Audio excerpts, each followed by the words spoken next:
La noción de patrimonio es una noción dinámica, histórica, es una construcción cultural que se da en el tiempo, que varía con el tiempo, es decir, que no es una idea que permanezca siempre igual a sí misma, se va modificando de acuerdo a cómo evoluciona la cultura, ¿verdad? Porque la idea de patrimonio está vinculada a lo que valoramos, como bienes culturales de nuestra sociedad. Podríamos decir en sentido muy amplio que el patrimonio es el conjunto de bienes culturales que valoramos como propios. Hay, por supuesto, patrimonio universal, patrimonio de toda la humanidad, y hay patrimonio en diferentes escalas, ¿no? Esta concepción o esta noción de patrimonio es producto de un acuerdo, ¿verdad? La sociedad acuerda, genera ciertos consensos en cuanto a qué se considera patrimonio y qué no, qué cuidamos, qué protegemos o qué creemos que debemos cuidar y proteger. Y en este sentido hay en principio tres factores que son determinantes para considerar qué bienes son patrimoniales. Hay un factor que es histórico, testimonial, que está vinculado justamente a esa dimensión histórica de los bienes, que son capaces de dar testimonio de otra época, ¿verdad? Hay un factor estético, que está vinculado a la belleza, que está vinculado a las calidades propias de esos bienes, con todo lo que implica, ¿verdad?, los problemas, las dificultades inherentes también a la noción de belleza y a esos acuerdos culturales que hay que generar en torno a eso. Y hay otro factor que es un factor socioafectivo, podríamos decir, que está vinculado al arraigo social que tienen determinados bienes, ¿verdad?, a la capacidad que ha generado en la gente de ser valorado, de ser apreciado, de ser querido por la comunidad. En Uruguay creo que hemos avanzado bastante en cierto nivel, digamos, de, cultural, ¿verdad?, de apreciación o de conciencia acerca de la necesidad de cuidar estos bienes. El problema que tiene la arquitectura y que tiene la ciudad en general es un problema específico, propio, digamos, de este tipo de bienes, porque son los bienes arquitectónicos y en general la ciudad están habitualmente amenazados, están siempre desafiados, ¿verdad?, porque son bienes de uso. La arquitectura, a diferencia del arte, es un bien de uso que está destinado a cumplir una función y por lo tanto tiene que ajustarse al paso del tiempo, tiene que ir modificándose, adecuándose a las exigencias que surgen con el cambio histórico. Y esto hace que a menudo la arquitectura deba ser modificada, reformada, transformada e incluso llegar al extremo de ser demolida. A veces la arquitectura está tan amenazada, sobre todo por el capital, por el afán de la inversión, ¿verdad?, por los intereses económicos, por la rentabilidad, que llega al extremo o al absurdo de tener que desaparecer. Y ese es el gran desafío, uno de los grandes desafíos que tenemos, ¿no? Cómo cuidar a la arquitectura, cómo protegerla sin tener que renunciar a ella, ¿verdad? Cómo poder cuidar o proteger algunos edificios que son valiosos para nosotros, que la sociedad considera valiosos, y a la vez no congelar la ciudad, ¿verdad?, no petrificarla, no transformarla en un museo, ¿no? En los museos están las obras de arte que están a salvo, o en cierto modo están a salvo de todo esto, porque a nadie se le ocurre, por ejemplo, modificar una obra artística, porque una obra artística pierde valor cuando se altera. En el caso de la arquitectura es diferente, muchas veces el valor económico está justamente aliado con la transformación e incluso con la destrucción. El tema de la costa, el tema de la faja costera, no solamente de Montevideo, sino de todo, sobre todo del este, ¿verdad?, del Uruguay, es también un territorio muy amenazado, ¿verdad?, porque es una zona muy codiciada por el capital, por las inversiones, una zona que se ha valorizado mucho, ¿verdad?, y esto ocasiona todo tipo de cosas. Tuvimos el triste caso, tristemente célebre caso del Hotel San Rafael, ¿verdad?, que, como se sabe, fue demolido con el argumento de que primero se dijo que se lo iba a modificar, que se lo iba a reformar porque era una obra que estaba en ruinas.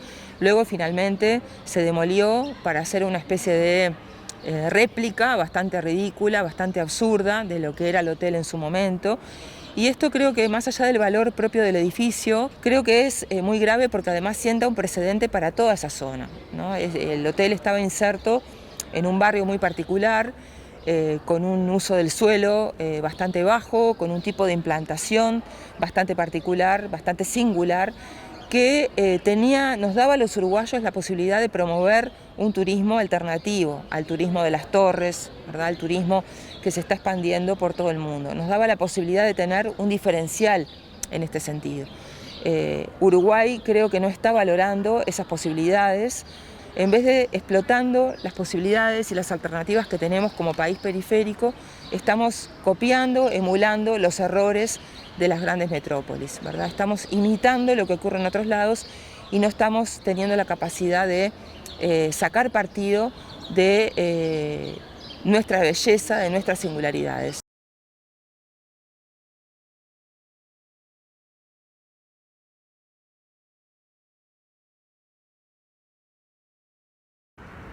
San Rafael fue desde su creación un barrio jardín, lo que implica determinadas características en cuanto a las áreas de sus terrenos, el tipo de construcciones, la arboleda, los jardines, que le dieron ese entorno del que formaba parte el Hotel San Rafael. En el año 2017, la Intendencia de Maldonado calificó una cantidad de barrios como protegidos, entre otros al barrio San Rafael. Pero nos llamó mucho la atención que se excluyó la manzana 815, que es la manzana que tiene al hotel. Es decir, la manzana quedaba fuera del área protegida, motivo por el cual podía ser objeto de excepciones. Esto determinó que de alguna manera nuestro grupo se pusiera en alerta a los efectos de ver qué podía ocurrir en esa manzana y en ese local emblemático, no solo del barrio, sino de Punta del Este. El año 18,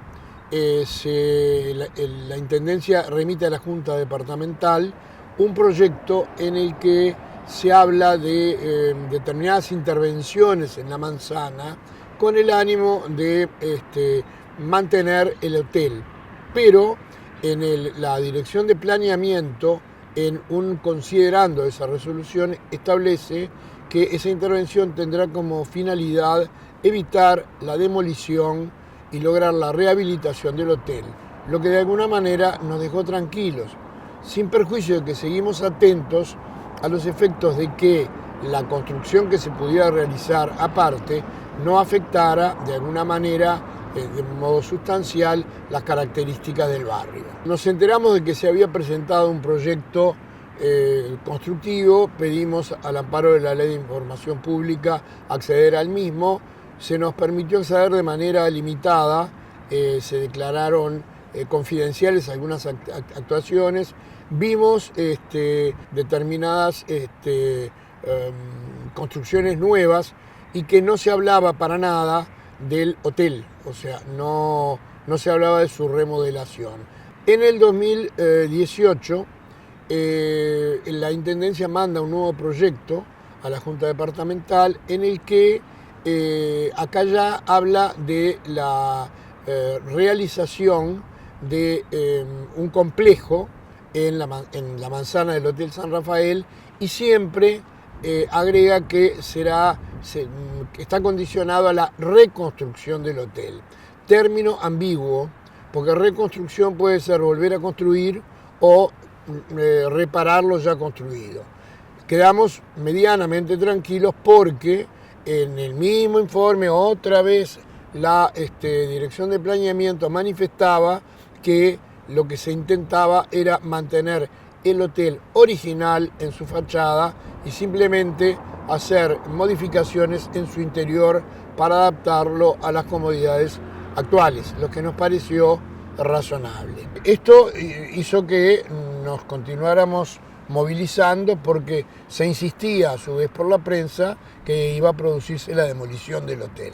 Nos conectamos con el arquitecto Willy Rey, una autoridad en materia de patrimonio, y él inició una acción de amparo a los efectos de lograr que se detuviera o no se comenzara la demolición del hotel. Esa acción la encaró en el juzgado letrado de Maldonado contra la empresa inversora, contra la constructora. Muy bien, en ese juicio terminó con una sentencia desfavorable. En ese momento yo llamé a la directora de urbanismo y le pregunté, por favor, todo lo que habíamos conversado sobre preservar ciertos lugares, y me contestó que lamentablemente la acción del arquitecto Rey le había hecho perder buena voluntad al inversor y que en consecuencia no se iba a mantener absolutamente nada.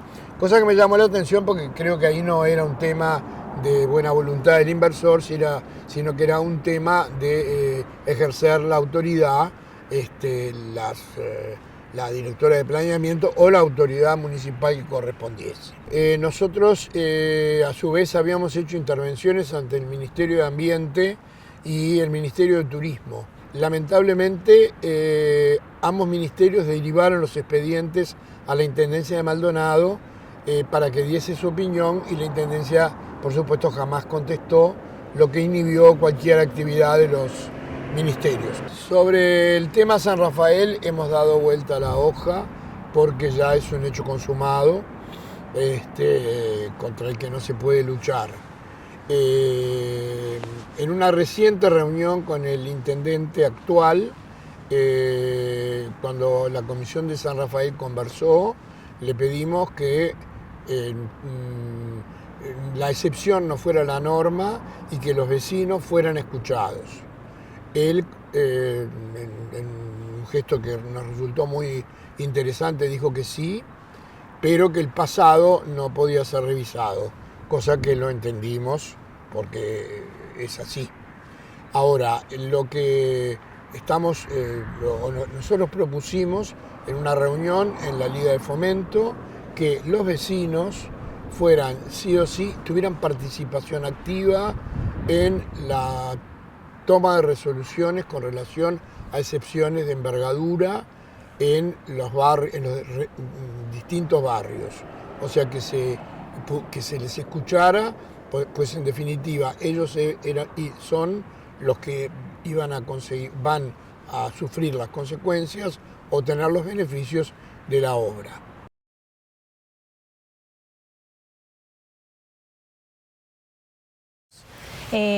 Para poder proteger, preservar, poner en valor, digamos, primero hay que conocer, hay que describir, hay que identificar, hay que localizar aquello que queremos gestionar. Y en el patrimonio pasa lo mismo. Una de las primeras fases de eso que llamamos gestión del patrimonio es precisamente la construcción de inventarios. Inventarios podemos tener no solo de patrimonio o de aquello que entendemos por patrimonio, podemos tener inventarios, por ejemplo, de conocimientos, inventarios de ambientes, inventarios de ecosistemas, inventarios de paisajes, inventarios de oficios, de fiestas, y todo depende de aquello que queremos gestionar, proteger, preservar.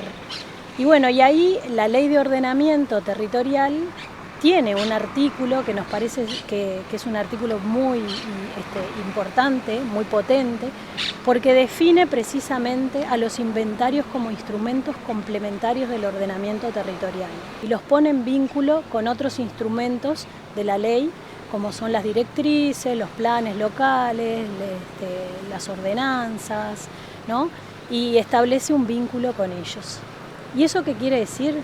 Que, bueno, que tenemos en la propia ley una forma, la ciudadanía, la población, la sociedad civil, tiene una forma directa de construir, digamos, aquellos elementos, de construir una base, ¿no? Una base de datos, una base, digamos, para la gestión con aquello que quiere preservar. Si bien la ley que es del 2008 ya tiene un camino recorrido, todavía no se ha explorado mucho la figura de inventario, digamos, podemos desarrollarla todavía y necesitamos desarrollarla mucho más desde nuestras comunidades, pero tenemos algunos ejemplos, ¿no? Hay, por ejemplo, el inventario de patrimonio arquitectónico y urbanístico de la ciudad de Montevideo. Tenemos el inventario de patrimonio arqueológico de Juan Lacase.